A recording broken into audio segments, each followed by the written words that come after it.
come from this place where we think we can get whatever we need whenever we need it. We've gone to, I don't know how many places, and you can't even find water, a basic necessity. That kind of just immediately slapped me in the face. I was like, wow, you privileged bitch.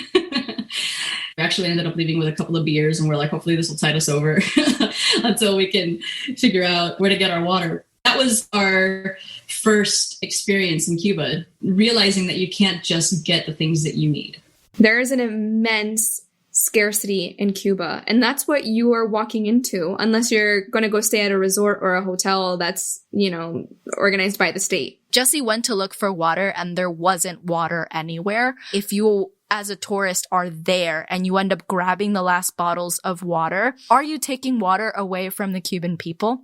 On the flip side, you are paying someone in an Airbnb some dollars so they can get something at some point. So this just begins this entire conundrum of like what it's like ethically to exist in this space and to travel there. Jessie ended up telling us that she drank beer for like 3 days.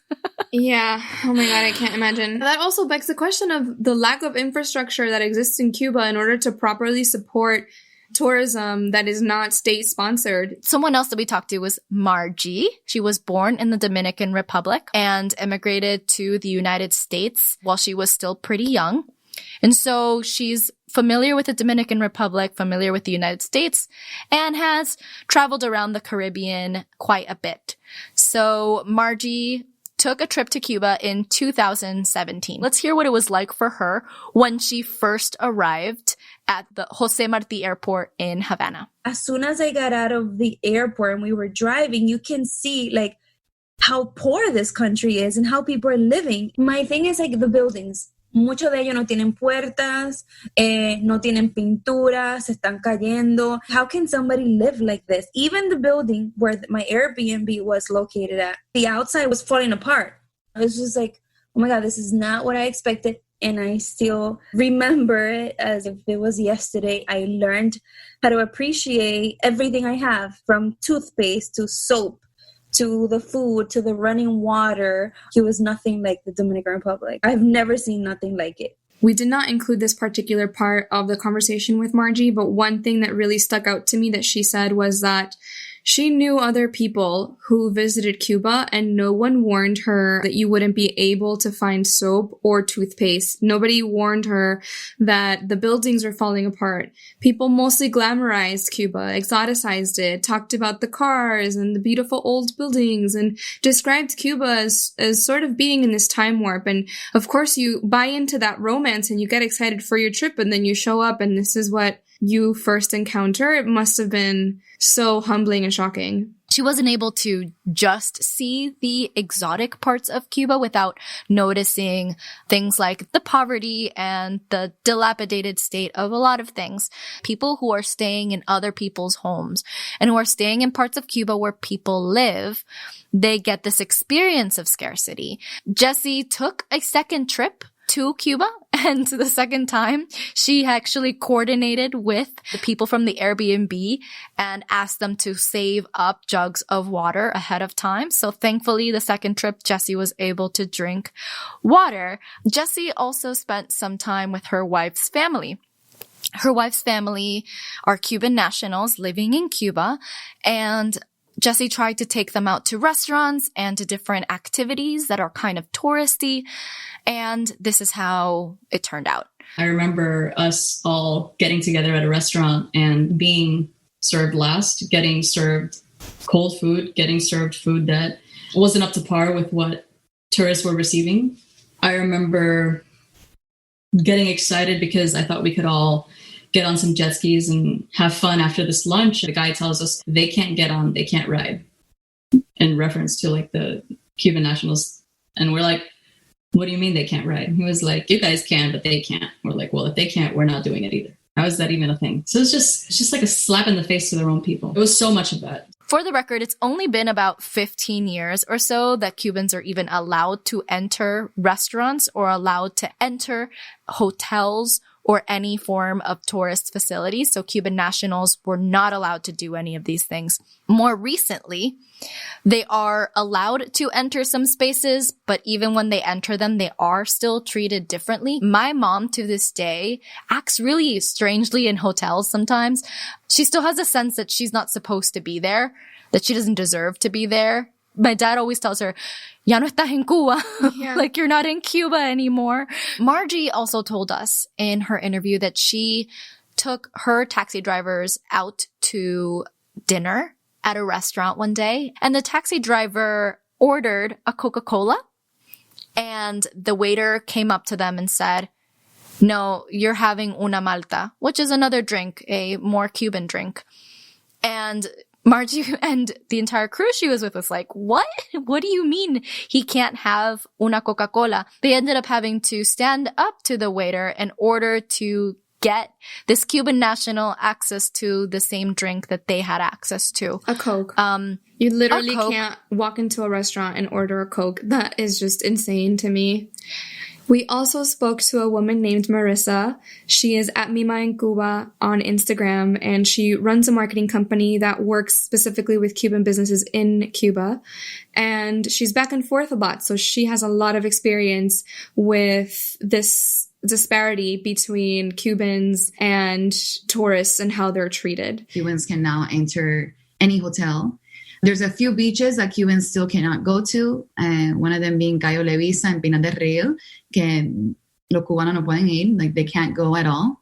And I remember one time my aunt came to Cuba and we took her to Varadero, and she was born in Cuba and she left when the revolution was happening. She wanted to go on the catamaran tour and they wouldn't let her because she was born in Cuba. And even though she has an American passport, they wouldn't let her. And so like, that was mind-blowing. The services that Cubans can't even access just because they're born on their own island. It was crazy to see that. Crazy. Interesting nugget. If you left Cuba before 1970, you're allowed to get a visa and keep your American passport.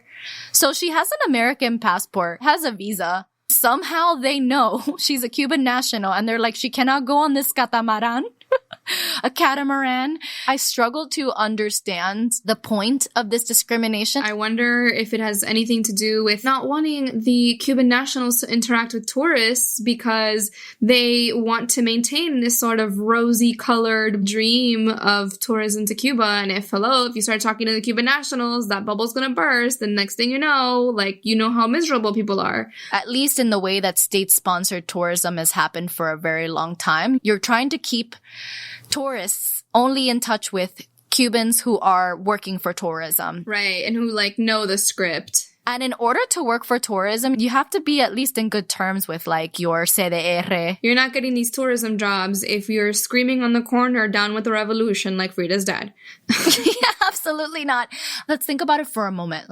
Tourism opened up again around the 1990s. The Cuban people were miserable around this time. It was el periodo especial. People were skinny. There was lots of scarcity. And, there's still scarcity to this day, but at that time it was pretty bad.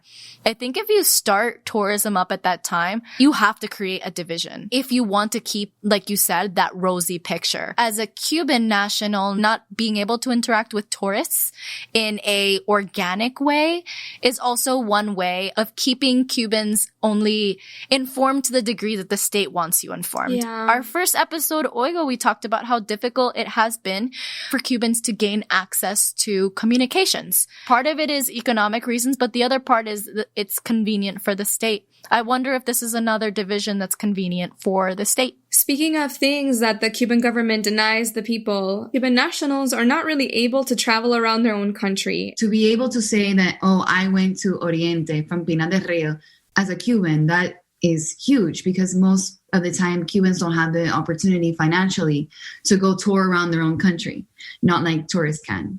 So there's a saying in Cuba that's in English is tourists know Cuba more than Cubans know Cuba. And that's very true. Most of the times when we had extra spots in the car, we would ask the Americans or whoever it was if they wouldn't mind to bring a Cuban that has never been to, for instance, Viñales. And we did that often. We brought people that had never left La Habana to Viñales for the first time. And that is such a a normal tourist thing to do is go to Viñales, which is only 2 hours away from La Habana. This is another occasion of someone using their privilege again. I know we mentioned that can happen in, the story of Margie just getting their taxi driver one Coca-Cola. I know it's a minuscule thing. But in this case, get them to basically sponsor a Cuban. Yeah. The underlying reality is a shame, to not be able to, first of all, have mobility within your own country.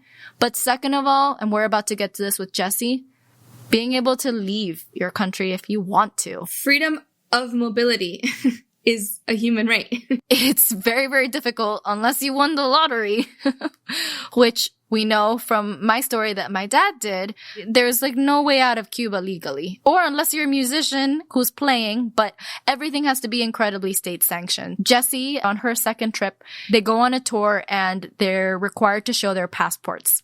This man, he grabs my passport and he goes, "Que yo no daría para tenerlo esto, que yo no daría." And he just said it with so much conviction and so much emotion that I was just broken about it. I was like, man, I'll give you mine. I'll give you mine if I could. What I wouldn't do in order to have this passport is what this man was saying. As of 2013, Cubans are allowed to leave Cuba. They're permitted to travel freely, in quotes, for the first time since 1961. It's not quite that easy. Otherwise, a lot of my family would be in the United States. Tickets are really expensive. There is a visa request process. Some people have not been granted these visa requests. It's not straightforward at all for a Cuban national to leave their country. We also spoke to a good friend of mine. His name is Frank. He visited Cuba 10 years ago as part of a study abroad group. He is a white man with no ties to the island. He does not speak Spanish. This was before Cuba was open to Americans, which means that you had to go through a coordinated trip. I went as a student with a student visa for a study abroad trip with the journalism school that I was at the time. As much as we were there to do journalism, again, air quotes, it did feel like a vacation. And there was running water. I took a shower every single morning. The bar was open every night. Every single night we sat on the patio, cigar in hand, a mojito, and listening to music. That was the experience that the tourists have down there. It was all like a very touristy hub. This is our first time showing state-owned tourism. For many, many, many, many years, all the tourists who are coming from other countries are generally using this route. So the tourism industry in Cuba is primarily owned and controlled by the state. Only very, very recently are people allowed to do things in their own homes, and it's still not the biggest part of the tourism industry. Mm-hmm. The state owns the businesses. It owns the different tours, it owns the hotels, it owns restaurants, and then the state takes care of the people. But an employee working at a 5-star hotel in Havana in 2005 was paid $20 a month by the state. Just 1/3 of the returns goes to the local community. Isn't that crazy? Yeah, and by local community, we don't just mean that the people employed get paid that amount, but rather what amount of money actually returns to Cuba versus to the overhead of Cuban state. Mm-hmm. There's the question of the enriching of the Cuban state versus the poverty of Cuba. And then we asked, what would you say to someone who says to you, I want to go to Cuba before it changes? Here are some of those responses. A lot of people talk about Cuba, the amazing cars, and everything is old but cool and awesome. That's the idea that I had before getting there. So if someone were to tell me that they want to go to Cuba before it changes, my internal feelings, I would laugh a little bit, right? Sarcastically, and say, well, everybody should go to Cuba and have that experience. But one thing that I'm certain is that if you do visit, Cuba will change you before Cuba changes as a country. Cuba before it changes. It's a phrase that I've heard before. It's a phrase that I've thought before many years ago. But it is extremely problematic 10 years after I traveled there. The way I see it is it's people looking at Cuba as a destination for themselves. They're thinking about their photos. They're not thinking about the people of Cuba. They're thinking about the cars. They're thinking about the Cuban cigars. They're thinking about the rum, which, by the way, is really good. I would say that Cuba is not a vintage playground. It's not vintage Disney. And people in Cuba don't live in 1959. They live in 2021. And change is not necessarily a bad thing. Change has allowed us as Americans to live prosperously. And that's what Cubans deserve as well. They don't deserve to be a vintage playground for 1 week. And things should change in Cuba. And just because, McDonald's comes in or Starbucks comes in doesn't mean that that's a bad thing. Doesn't mean that Cuban culture is automatically erased.